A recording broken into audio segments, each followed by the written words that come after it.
ఉషోదయం ప్రేమించు కాపరి ఉషా కిరణాలు ఉదయకాలపు వాక్య ధ్యానమునకు మిమ్మల్ని ఆహ్వానిస్తున్నాం.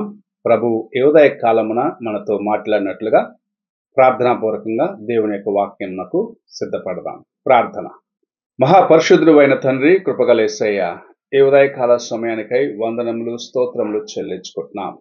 తండ్రి, మమ్మల్ని ప్రేమించి నీ కృపను అనుగ్రహించి నీవు మమ్మల్ని నాయన ఈ రీతిగా ప్రతిదినము నీ వాక్యము వినుటకు అనుగ్రహిస్తున్న కృప కొరకు వందనాలు. ఈ ఉదయకాల సమయమున నాతోనూ మా ఒక్కొక్కరితోనూ మాట్లాడమని, నీ వాక్యమును విని నీ వాక్యమందు ఆనందించి దేవా నీకు సన్నిహితులవుటకు మాకు సహాయము చేయమని యేసు పరిశుద్ధ నామమున అడిగి వేడుకుంటున్నాను పరమ తండ్రి, ఆమెన్. ఈ ఉదయకాలపు వాక్య భాగము కీర్తనల గ్రంథము 147వ కీర్తన మొదటి 3 వచనములను చదువుకుందాం. యెహోవాను స్తుతించుడి, యెహోవాను స్తుతించుడి. మన దేవునికి స్తోత్రగానము చేయుట మంచిది, అది మనోహరము.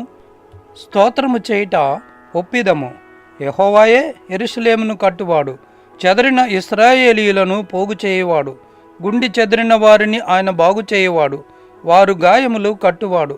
చదవబడిన కీర్తన భాగములో దేవుని స్తుతించుడి, ఆయన చేసిన కార్యములను బట్టి, ఆయన మనకు తన కృపను అనుగ్రహించిన కార్యమును బట్టి ఆయనను స్తుతించుడి అని కీర్తనకారుడు రాయటం చూడగలము.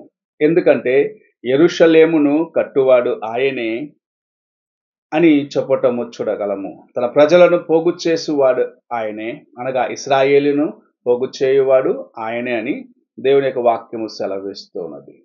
అంత మాత్రమే కాదు, గుండె చెదిరిన వారిని బాగు చేయువాడు, వారి గాయములను కట్టువాడు అని మనము చదవగలము. ఈ కీర్తనను మనము పాటకు కూడా అనేక సార్లు పాడుచూ ఉంటాం.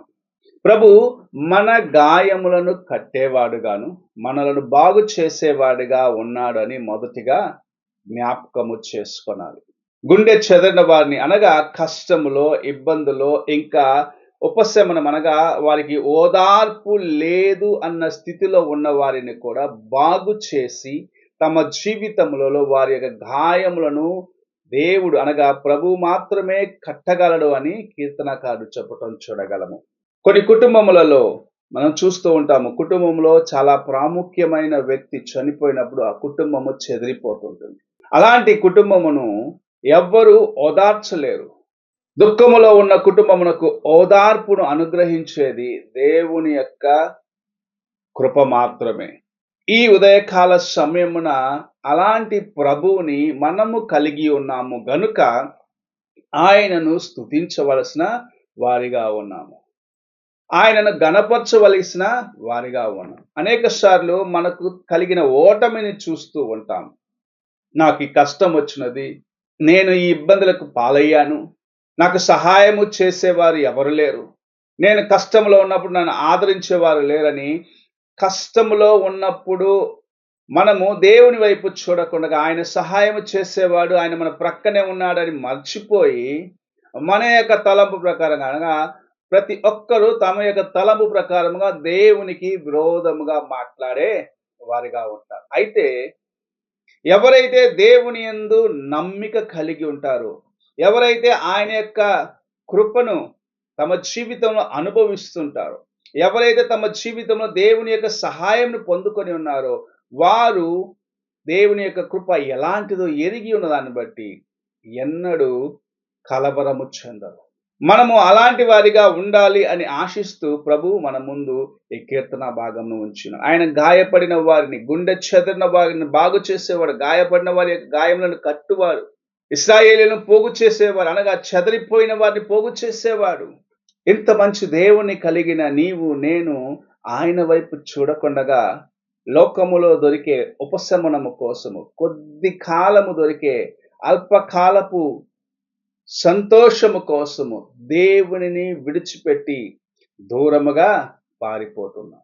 అల్పకాలమే అది శాశ్వత కాలము నీతో రానై ఉన్నదా అని ఆలోచించినట్లయితే లేదు, అది కొద్ది సమయం మాత్రమే. అల్లరితో కూడిన ఆటపాటలు, ఈ లోకపు కార్యములన్నీ కొద్దిసేపు మాత్రమే, అవి గతించిపోతాయి. అవి గతించిపోయిన తర్వాత నీ జీవితం మరలా అదే పాత స్థితికి నీవు తిరిగి వస్తావు. అలాంటి స్థితిలో ఉన్న వారిని కూడా ప్రభు ప్రేమిస్తున్నాడు. వారిని కూడా ఆయన బాగు చేసి వారి గాయములను కట్టి, లోకములో ఉన్న కార్యముల వైపు చూడవద్దు, నా యొద్దకు రా, నేను నీకు సహాయము చేసేవాడిగా ఉన్నానని ప్రభు తన యొక్క వాక్యమును ఈ ఉదయకాల సమయాన మనకు అనుగ్రహిస్తూ ఉన్నారు. గాయపడిన వారి యొక్క గాయములను కట్టేవారు, ఎవ్వరూ బాగు చేయలేని గాయములను కట్టే మంచి సమరయుడిగా ప్రభు మన కోసం ఉన్నారు. ఎవరు బాగు చేయలేని కార్యములన్నింటినీ బాగు చేయుటకు నిన్ను తన యొక్క సన్నిధికి తీసుకొని వచ్చి, నిన్ను తన యొక్క వాక్యము చేత ఓదార్చి, నిన్ను బలపరిచి, నిన్ను పోగు చేసి, నిన్ను ఒక స్థలములో స్థిరపరిచేవాడు ప్రభు అయిన యేసుక్రీస్తు మాత్రమే. నీవు ఈ ఉదయకాల సమయమున ఆయన వైపు చూడాలి. ఆయన యొక్క పాదముల చెంత ఉన్న విమోచనను, విడుదలను నీవు సంపాదించుకోవాలని ప్రభు ఆశిస్తూ ఉన్నాడు. దానికి నీవు చేయవలసిన ప్రాముఖ్యమైన కార్యం ఏమిటంటే దేవుని స్తుతించటము నేర్చుకోవాలి. ఆయన నీవు స్తుతించినప్పుడు, ఆయన చేసిన మేళ్ళను నీవు జ్ఞాపకం చేసుకున్నప్పుడు, నీ జీవితంలో ఆయన కృప ఎంత ఉన్నతమనేది గ్రహించుకోగలవు. అనేకులు దేవుని యొక్క మేళ్ళను మరచి తమ జీవితములను పాడు చేసుకున్న వారిగా ఉన్నారు.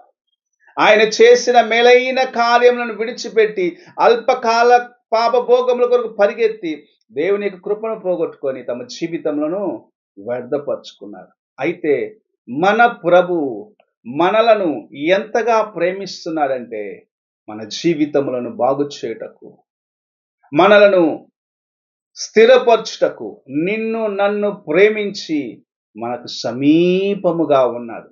ఆ ప్రభు యొక్క ప్రేమను రుచి చూచిన నీవు, ఆయన యొక్క ప్రేమను గుర్తించిన నీవు ఆయనకు సమీపముగా రావాలి. ఆయన యందు ఉన్న ఆ ఆనందమును సంపాదించుకోవాలి. ఆయనకు సమీపముగా ఉంటూ ప్రభు ప్రేమను నీ జీవితంలో అనుభవిస్తూ ఆయన వైపు చూసి నడుచుచు ఆయనను స్తుతించి ఘనపరిచే జీవితంను కలిగి ఉండుటకు ప్రయత్నించాలి. ఈ ఉదయకాలమున ఆయనను నీవు ఎలాగూ ఘనపరుస్తున్నావు, ఆయన ఎలాగూ స్తుతిస్తున్నావు, ఆయన చేసిన మేళ్ళని ఎలా జ్ఞాపకం చేసుకుంటున్నావని నిన్ను నీవు పరీక్షించుకో. ప్రభు నీకు తన యొక్క కృపను ఇంకను అధికముగా అనుగ్రహించాలని వేచి ఉన్నాడు.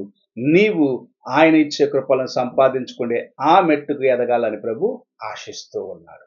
ప్రార్థన చేసుకుందాం. పరిశుద్ధుడైన యేసయ్య, ఈ ఉదయకాల సమయానికై వందనములు, స్తోత్రములు చెల్లించుకుంటున్నాం. తండ్రి, నీవు మమ్మల్ని నాయన బాగు చేయాలని, గాయపడిన మమ్మల్ని స్వస్థపరచాలని, గుండె చెదరిన వారిని నాయన ఓదార్చేవాడిగా నీ జీవితం నాయన మా కోసము ధారపోసిన ప్రభువుగా ఉన్నావు. నీ యొక్క కృపను ఎదిగిన మేము నాయన నీ వైపు చూసి నీవు అనుగ్రహించే ప్రతి ఈవిని సంపాదించుకున్నటకు మొదటిగా మమ్మల్ని సిద్ధపరచుకోవటకు సహాయము చేయమని, నీ సన్నిధిలో నీ యందు ఆనందించేదానికి, నీవు చేసిన మేళ్లను నాయన జ్ఞాపకం చేసుకుంటూ నేను స్తుతించేదానికి మాకు కావాల్సిన కృపను అనుగ్రహించి ఆశీర్వదించమని యేసు పరిశుద్ధ నామమున అడిగి వేడుకుంటున్నాను పరమ తండ్రి. ఆమేన్. తండ్రి అయిన దేవుని ప్రేమ, కుమారుడైన క్రీస్తు కృప, ఆదరణకర్త అయిన పరిశుద్ధాత్మ యొక్క సహవాసము ఇప్పుడును ఎల్లప్పుడూ సదాకాలము తోడయుడి నడిపించును గాక. ఆమేన్.